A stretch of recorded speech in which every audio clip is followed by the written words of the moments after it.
Hello everyone and welcome back to the channel. Today we are going to be watching this time lapse of an owl, and I'm going to be talking to you a little bit about some anxiety going into certain subjects or paintings in general.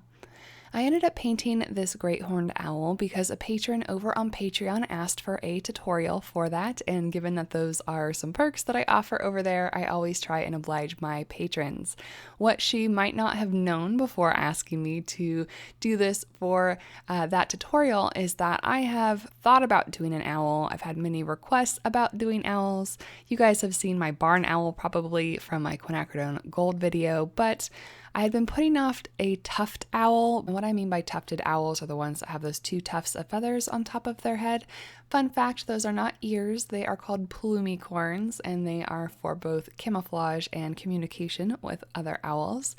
But basically, none of them had ever turned out. They have this really complicated feather pattern, and there were just a lot of opportunities for me to psych myself out. And I know that's something that everyone struggles with when it comes to watercolor paintings, especially when you're looking at the white of a page to start with. And great horned owls in particular are very near and dear to my heart. This one that I'm painting here was one that I worked with for about 12 years when I worked at the zoo, between being a volunteer and being on staff.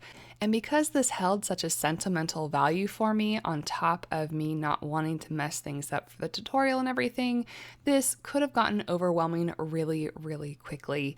So what did I tell myself to get past this fear that I had of messing up, and more rather messing up on camera for people who I care a lot about over on Patreon and want to make sure that they are happy with those tutorials that I give them? I believe I even said it at the beginning of that recording that I was going to take a step back.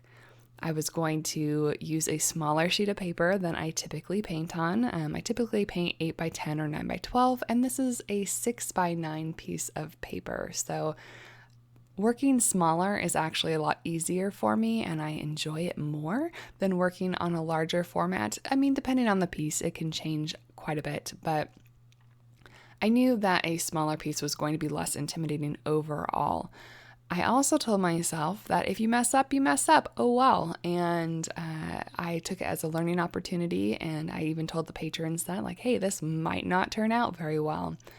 And what happened when I kind of let the reins go was that I wasn't concerned about every little detail. I wasn't overly critical of every little thing, and I just kind of let the painting come to on its own. And this painting has turned out to be one of my favorite paintings I've ever painted. I know part of that is probably due to the fact that I have a lot of sentimental value attached to it, given that I knew the bird that I painted here, but it also has to do with the struggle that I overcame in making this piece and getting over my fear of messing up and of that white paper. So I know that there are plenty of other videos here on YouTube that talk a lot about this subject, about moving past your fears, and I don't know that I'm really adding anything to the discussion other than I wanted to go ahead and share that with you on my channel, since there isn't a whole lot of that here. So speaking of something that there isn't a lot of here on the channel, I know a lot of you guys have been asking me for tutorials, and I would love to make those videos for you. And I would also love to make a huge, long, giant list of videos that I have written down in my bullet journal. That list includes tutorials, reviews, collaborations, fun video ideas, challenges, and frankly, there just isn't enough time for me to get to them all right now. They are things that I all want to get to at some point, but it's going to take a little bit of time for me to work through all of those ideas and get them up here on the channel, especially when I'm splitting my time between those videos and my series videos like the Color Spotlight. But in the meantime, if you are one of the artists who have been asking me for tutorials, I wanted to let you know, in case you don't already know, I offer this over on Patreon. So I know that that's a little bit different. I know it's a subscription service versus being free here on YouTube, but Over on Patreon, not only can you get these real-time tutorials where they're usually between an hour and a half to 2.5 hours long of real-time footage of me painting whatever the subject is, I also take direct requests from my patrons. So if you were to join over on Patreon and wanted to see a particular animal, you can request that. It goes into the queue, and as soon as I'm able to, I put it into a tutorial. So I'll go ahead and put a link in the upper right-hand corner for you if you want to go ahead and take a closer look at those. As always, in every video here on the channel, there will be a link in the description to my Patreon account, so you can go ahead and see that. And just to kind of clarify things, if you're wondering or want to know before you click over there, I currently offer 3 real-time tutorials a month between the $5 and $10 tiers. I used to offer 2 a month, and my awesome patrons unlocked a stretch goal, which currently allows us the 3rd tutorial.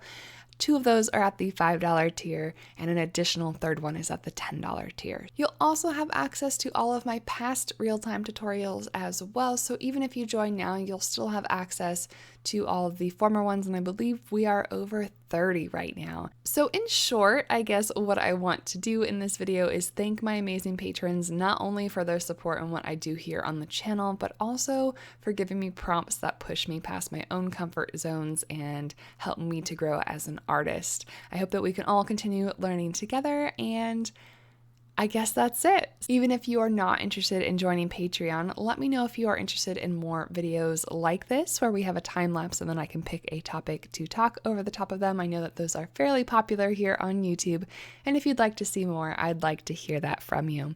Let me know in the comments below. Be sure to like this video if you enjoyed the content. Hit subscribe if you would like to see more, and I will see you on Friday with our next color spotlight.